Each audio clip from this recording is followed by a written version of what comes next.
Hi, in the last video we discussed why we should outsource, and we also discussed what are the pros and cons when we outsource certain non-core activities. And even during the part of our discussion, a point emerged on how to find a good vendor. My name is Rahul Chauhan, and today in this video we would discuss how to find good vendors for your company.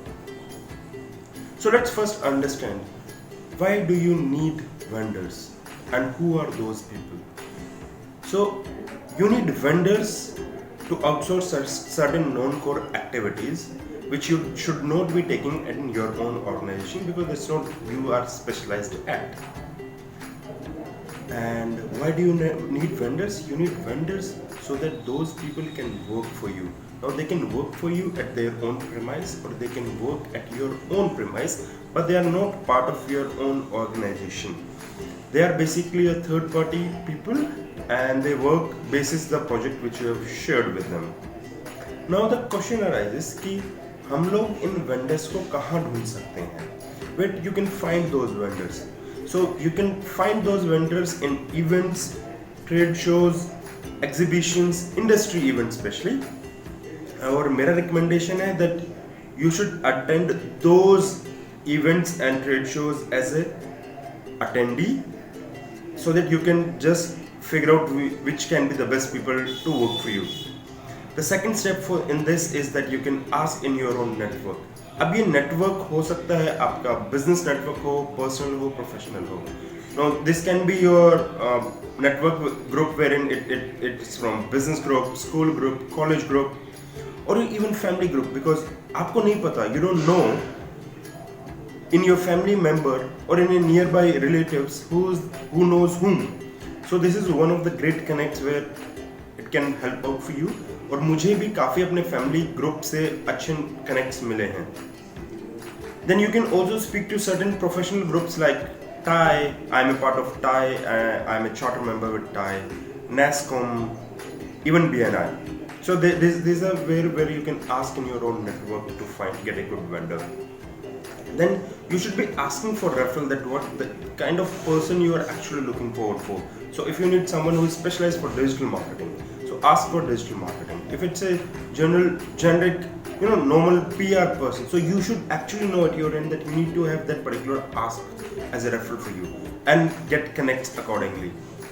And even if after ये सारे steps करने के बाद भी, after following all these steps, if you're not able to find a good vendor, then the best part is finally आप उसको social media पे डाल दो. And I'm sure social media is a place where you can find good number of connects over there. अब एक सवाल आता है. Now the question arises, how do you select a good vendor? No, it's a complete set of process which you need to follow. तो इस process में पहला part आता है is that you need to prepare a set of questionnaires at your end. आपको अपने end पे पता होना चाहिए कि these are the minimum basic requirement जो हमारी है, और उन requirements को ही हम follow करेंगे. तो उसका एक question आप set कर लो. And you create a Google form for initial screening, क्योंकि आपके पास बहुत सारे requests आएंगी, and you need to have that initial screening to have certain 10, 12, 15 people to speak with final, because it's not possible that you speak with each and every one of them. Now, if you have some issues while creating a Google form, then you can see a video by the techno marketer Ritika, and a link would be shared right in this video. So just go through that video and understand how do you create a Google form. After you have created a Google form and initial screening is done, the next step comes that you float an RFP. Now a lot of people would come and say कि हम एक RFP क्यों float करें. Let's say आप एक tech product बना रहे हैं और आपका बजट लगभग 20-25 लाख के आसपास का है. Now understand here that you're spending like 20-25 odd lakh rupees on that particular product. And if you don't launch an RFP, it's a big amount of money. Government RFPs तो आपको 2-3 लाख की भी मिलती है, और ये तो बहुत बड़ा अमाउंट है. So why not go ahead and look for best people who can work for you? So if you float an RFP, it would be beneficial for you only. अब एक RFP में होता क्या है? आप उसमें अपनी requirements डालते हो, आप अपने budget डालते हो, आप अपने timelines डालते हो. So once you have put all your requirements, that this is the task which we need to do, these are the set of things which we want that this has to be done. and these are the budget and timelines there.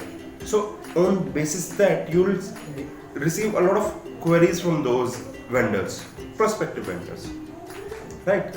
इसके बाद आपने जब RFP float कर दी है and आप then basis those RFPs revert which you have received, you select a few 4, 5, 6 people for a final discussion.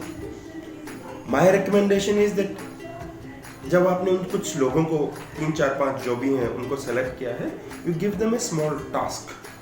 Why not maybe a paid version, so that you know that even after spending those 10, 15, 20 or 30,000 bucks, you know that who is the best guy who can deliver it for you in the long term basis. Because getting a vendor on board is not a task which you would be love to do each and every quarter or an year. It's like a long term relationship which you need to build.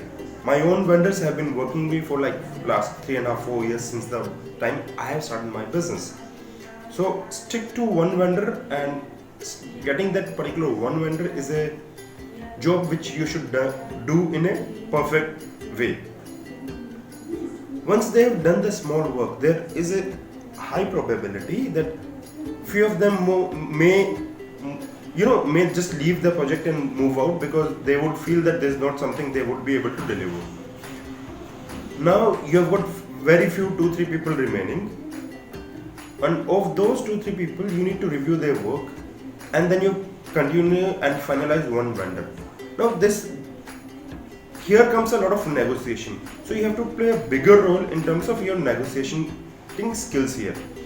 There might be a scenario कि एक vendor ने बहुत बेहतर काम किया है, and because he has done a fabulous job and he knows his capabilities, his quotation is too high which goes above your budget. Similarly, there might be few people who might have done a shitty job and their budget is too low, and कुछ होंगे जो average होगा, उनका काम average होगा, उनका budget भी average होगा.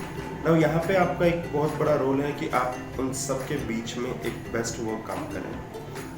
नेगोशिएटिंग स्किल्स पे मैं एक छोटा सा वीडियो पोस्ट करूंगा, maybe in future, not now.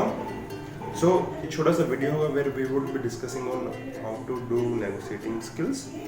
I will do a shorter version of the video. I hope if you follow all these steps, you will be able to outsource all your non-core activities after selecting a good vendor.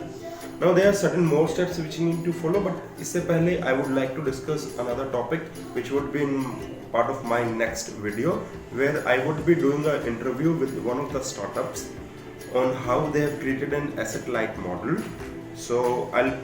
So keep watching for that particular video where you'll understand how to create an asset light and lean business model. Because एक चीज़ जो मुझे समझ में आती है, अपने head पे pressure नहीं रखना है, प्रेशर दूसरे के ऊपर डालो, आप अपना काम मैनेज करो और अपने मेन एक्टिविटी पे फोकस करके उसको आगे लेके बढ़ो. That's what I personally feel, and that's how I have been able to build a business worth few crores of valuation, which I had discussed in my intro video, and I was able to reduce my cost by around 73% before the lockdown started. That's 15 days before, in fact. So we'll be discussing this further. If you like this video, do share it, subscribe to our video, share your comments. If you have questions, do share your questions. I will try to do a video on that particular question if that's in my forte. And in my future videos, I'll be also discussing few technical points जो आपके लिए ज़्यादा technical नहीं होंगी, एक basic language में आपको समझाने की कोशिश करूँगा. Stay safe and keep happy.